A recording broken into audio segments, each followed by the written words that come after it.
Picture. 1, 2. One more. Okay. Meron ba kayong masasabi ngayon? I love you all. Let's do this. Mga kababayan, dito po nagsisimula ang kabanata ng mga estrelyado. Sigurado na po ba kayo sa inyong mga gagawin? Siguradong sigurado na, wala nang atrasan. Ikaw, Aling Remina. Pwede na, pwede na. Go na go. Go na, go na. Let's Ikaw, go, let's go. Mang Angelo. Fighting. Susuotin ko yung pearl earrings na binigay. Wow. Para perlas ng silanganan. Alab ng puso. Hindi ba?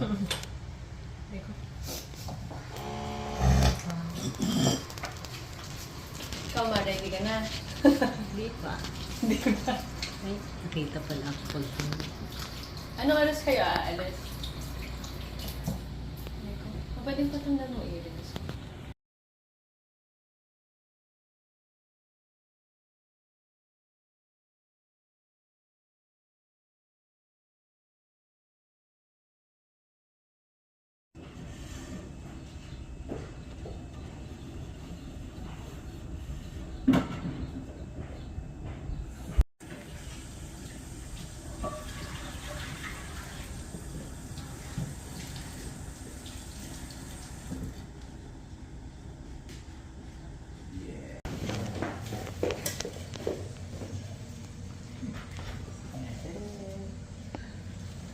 Happy birthday! Joke.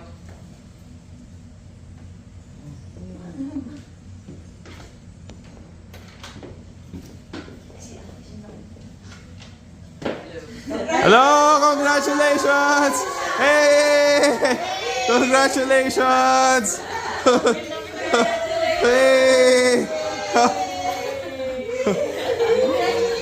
Hey!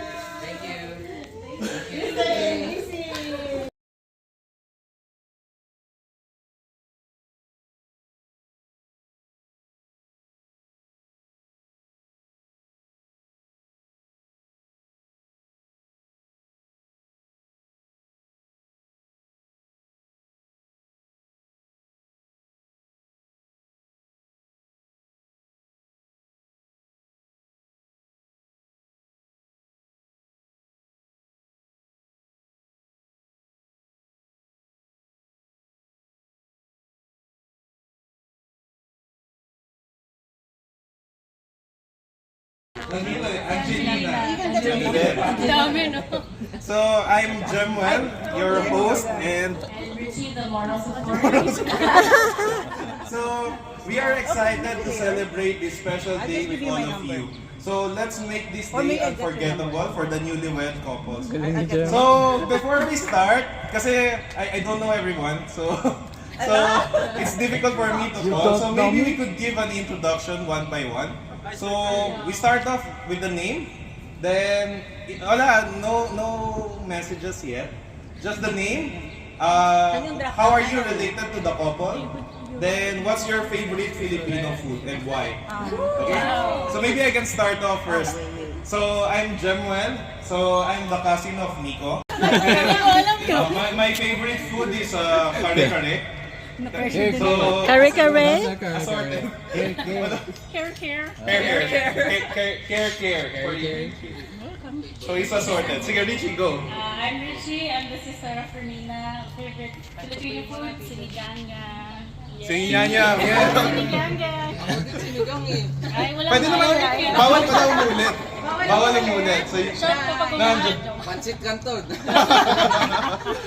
Kaya pala. Okay, next. Tito Ball. Tito Ball. Yeah. Yeah. Thank you. Name mo.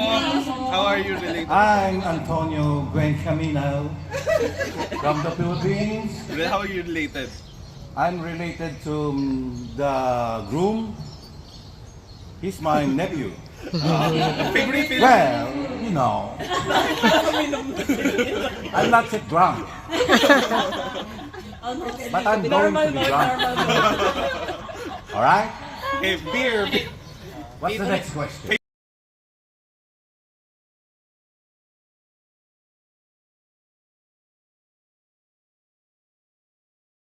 Okay, thank you. Maybe you could introduce yourself. I'm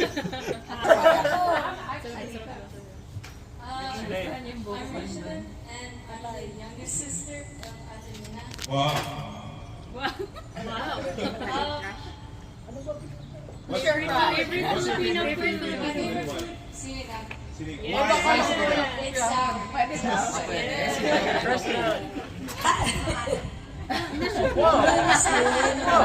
stepmom. Tinesting ko rin. Okay lang. Tinesting ko rin. I'm Rico, father of Mina. My favorite food is lechon. Wow, girl. Klase lechon. Si Bachong.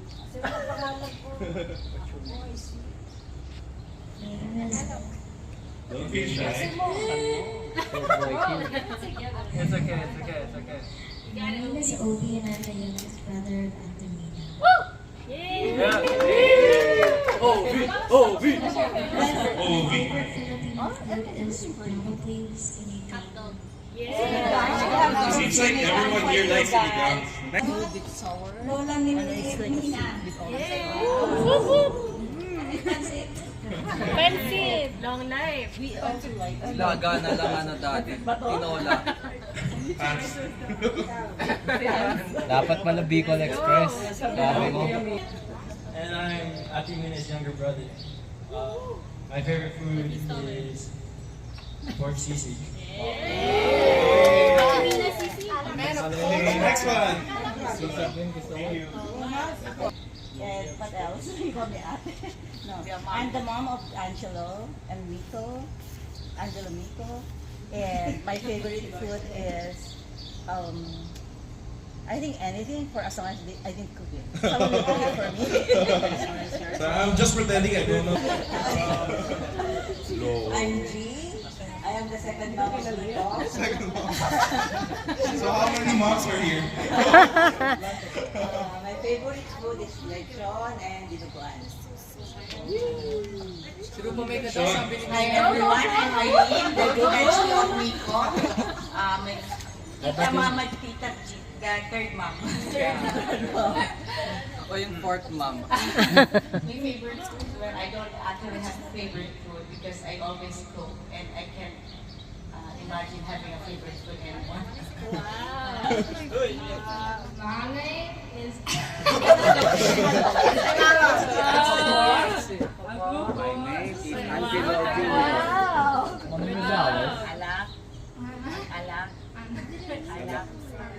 Anak ni Miko and Mama Rimina. I'm Risa. Yeah, he's speaking English. My name is Alice, and I'm the daughter of The king. of the group. The bearded man. Yeah, the big man. And my favorite food. I know your favorite food. My favorite food. My favorite food is delicious.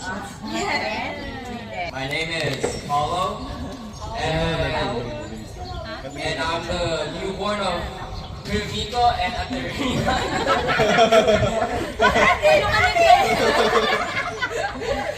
Joke lang. Ako yung youngest brother ng Nico and Miko. Favorite ko po yung sisig ni Aterina. Wow! Ako si Dari. Ako yung pangatlong kapatid ni Kuya Miko at paborito kong pagkain ay si Robert! Yung tinola ng daddy ko. Ikaw lang, Robert. I'm Chito. I'm Nico's dad. Favorite food ko, marami, pero lengua na lang. Ako si Chito. Ang favorite ko ay Chito. Ay, ate, mali. Hello, ako po si Janelle, the cousin of Kuya Miko. And my favorite food is Bicol Express. Wow! Parehas kami. Yeah. Ginaya. So, Who are you? My name, ay wala. Hello, my name is Angelo. I am the husband.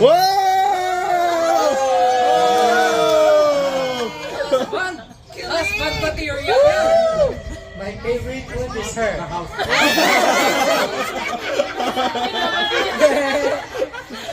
Bicol Express. Bicol Express, wow. Uy, may nagalit. Lagot. Hinakaw niya yung answer ko. Inunahan ako eh. May mas magagalit. Hello, my name is Nina. I am the wife of Mrs. ni Estrellado. Itlog. Pero itong itlog.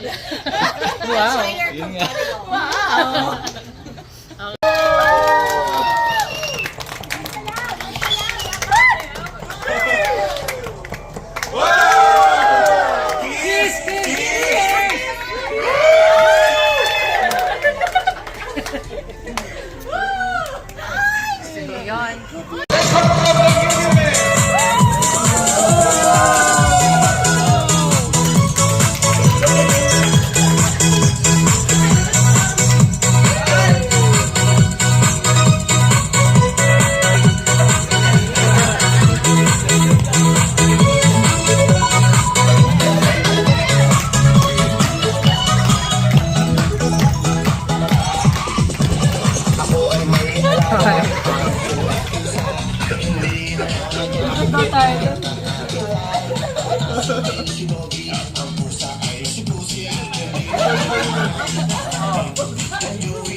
Oo nga, mag-chocho na ba ako?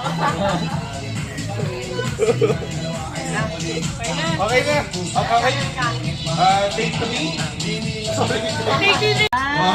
B-boy yan. Sample nga. Sample. Music! Okay lang.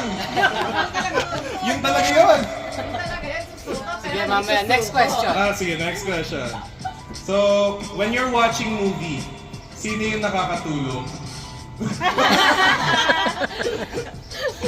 English. Okay, next one. Next one. What's it? Sino ba? Kahit ano na lang kaparehas ng sa'yo.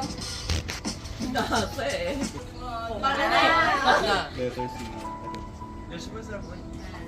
Who's the better singer daw? Si Mina. Okay. Sample! Sample din. Magkakainom na ako. Okay, next question coming from Richie's Coffee. Sponsored. Ang daming sponsor. Major sponsor of today's wedding, Richie's Coffee. So free for all. So they're getting, walang paalam. You don't feel shy. You're getting your coffee. 5 stars. Thank you. Thank you. Okay, my question. Who said I love you first? Me. When? Did you reply? Did you answer back? Yes. What's the reply? Whoa! I'll think about it. Jebs without jebs. Kahit naman with Jebs, ikaw pa rin eh. Kagalit. With jebs siya, without jebs ako. Kaliwang mata na makeup pa lang. Buong Jebs ko na yun.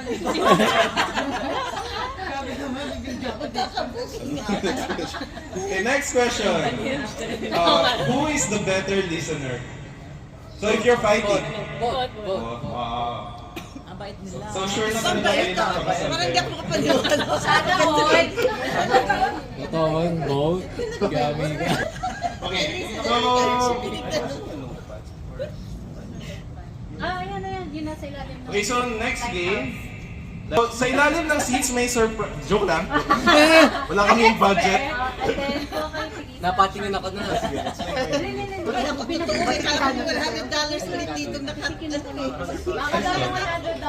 So next one is couple trivia.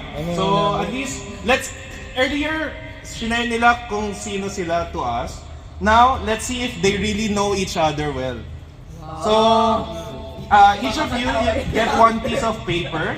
Don't look at each other's paper. So I'll ask some question, then let's see if you get it both correctly. What is your partner's shoe size?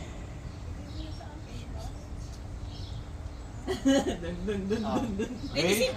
Tapos, when I count to 3, you need to show it like this. Kaya amigo, hindi ko makita eh. Uy! Kasi maliit talaga. Ay, ang galing! Pareha sila. They put both range. Pero SSS eh. 5 to 5.5 siya eh.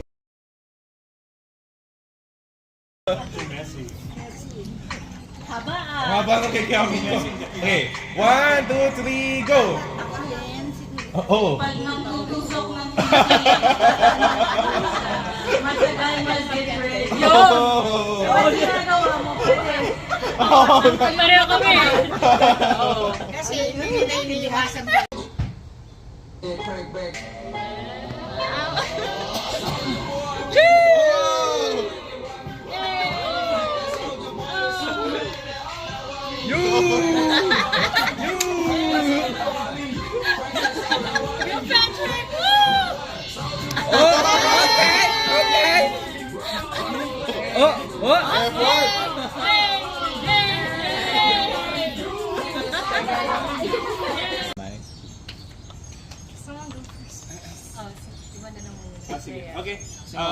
Dear, wait, so, once again, I am Paulo, Kuya Miko's youngest brother. Here's my speech. Dear Kuya Miko and Ate Remina, I love you, the end. Hindi ako masyadong magaling mag-speeches, so, tsaka magtaga sa English lang, basta huwag niyo ako answer na, eh, tatatang English one. So, short lang. First of all, congratulations to you two. I'm so happy for the both of you and to officially welcome Ate Rina to the family. I know that my brother can be hot and hard-headed sometimes like the rest of us, but please be patient with him. And Kuya Miko, take care of Ate Remina kasi wala nang maghanap ng wala ka nang mahanap na sobrang masarap na magluto ng sisig at saka caring for the whole family, especially towards Alice where she treats her like her own daughter. I know I don't talk much or express my feelings and emotions, but just know that I'll always love you guys through ups and downs, and I know I can always count on you too. I'm always rooting for you guys. Team Remiko forever! He did it. Mukhang hindi siya nag-ready. Ako wala akong ready. Natutulog ako eh. Hello everyone. For those who still don't know me, my name is Patrick, and I'm Anthony's younger brother, and I'm here to give a few words for our newly wedded couple. Anthony is amazing. She's an amazing person. She's understanding, caring, and a loving sister. She supported us as we grew older, just as we were there for her. And now, I'm happy and I'm proud of her for finding someone that loves her back and finding someone that she can love back. I remember when we first met Kuya Angelo for the first time. COVID was around at the time, and Ate Mina brought her when she came. Although I forgot what the occasion was for. It was the wishing and Obi's birthday. Yeah. I was a bit nervous to meet him for the first time. But I can say this, Kuya Angelo is like the older brother I never had. He's funny, he's passionate, caring, strictly needs to be, just a chill person. Something that I admire a lot from him. I'm glad you met my Abba, and I hope you continue to care for and love her. I'm not the best with words, but I hope you two are there for each other always. Through your happy and lowest points, your achievements and struggles, and we love each other always. It's like what Raymond Holt said from Brooklyn Nine-Nine. Marriage is love. It's commitment, it's joy, it's understanding, it's patience, it's anger, it's reconciliation, it's everything. Again, congratulations to the newlyweds, and I wish you many years of happiness.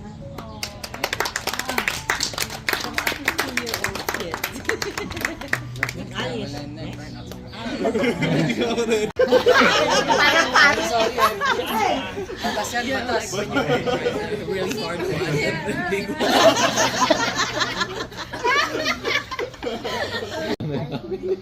Binabati ko kayo, hinaan dito sa inyong pag-isang dibdib, naway pagpalay kayo ng Panginoon Diyos, na walang hanggang kaligayahan. Naway lagi ninyong ilagay sa gitna ang Panginoon Diyos. Masaya ko at natupad na yung hiningan ng isang kayo. At magmahalang kayo, magbigayan at iwala lagi sa isa't isa. Anak ng tuloy ko sa iyo, ninanaway naramdaman mo yan. Kung may pagkukulang man ako, ikaw ang bahala. Mahal na mahal kita, anak. Miko, pababayaan si Mina. Dalawa na ang baby mo. Welcome, Miko. At alam ko, mahal mo si Mina. Pababayaan. Dapat mahaba ang pasensya. Mina, sana magkaroon ka ng tatay mo. Basta laging nandito lang na kami para sa inyo. Sana magkaroon ng kami. Pressure. Pressure. Naging wish ko lang pala yun. Ito yung Hello, everyone. Ay? Ang lamig ng boses. Parang ano, no, radyo? I have nothing to say, but I love you both unconditionally. Umiyak. First time Miko brought Renina to here. Welcome na welcome ka kaagad sa amin. And now official na. Welcome ka. Wala na akong masabi. Kanta ka na lang daw, kuya. Kanta na lang. Kanta na lang, Giving kapela. you my best wishes and blessings. And that's it. Kanta na lang, kanta. Love you both. Walang break. Tamang balik na. Bababahin ni Mina to eh, kaya prepare ako ng print sa print out eh. Anyway, first and foremost, my congratulations to our new events, Miko and Mina. Finally, wait now after years of knowing you. I thought this day will never come. Now that you decided to cement your union as husband and wife, I do hope your final decision was right. We're taking Hello. Parehas lang pala. Seriously, I hope and pray that both of you will have great journeys ahead of your lifetime to be with. Remember that marriage is not always about good times. What they call beds of roses. Bad times or challenges may come every once in a while. I hope you both of you will find a way to overcome those challenges together, no matter how big and small they are. Continue to love and cherish each other, even if you see imperfection over each other. Try to look at the brighter side and better side of your spouse. Realistically, both of you should respect imperfection of one or the other and should be ready to embrace and accept it unconditionally. Remember, you have married a man or human and not God. So laws should be respected, understood, and accepted. This is an old saying, experience our best teachers. I must say I agree with this, but it doesn't need to be your personal experience. That would be a painful and most costly, maybe costly. You can learn and gain enlightenment from the experience of the other people around you, be it business or personal. You can duplicate the good ones if that applies to your situation. Or you can use their mistake as your guide, not to make the same mistakes they had. Finally, regardless of your journey, experiences in the future, please share them with us. Don't hesitate to come to us if you need anything else. We would love to hear from you, always and anytime. always remember we are always here for you. We love you. We welcome to the family, Angelo and Alice.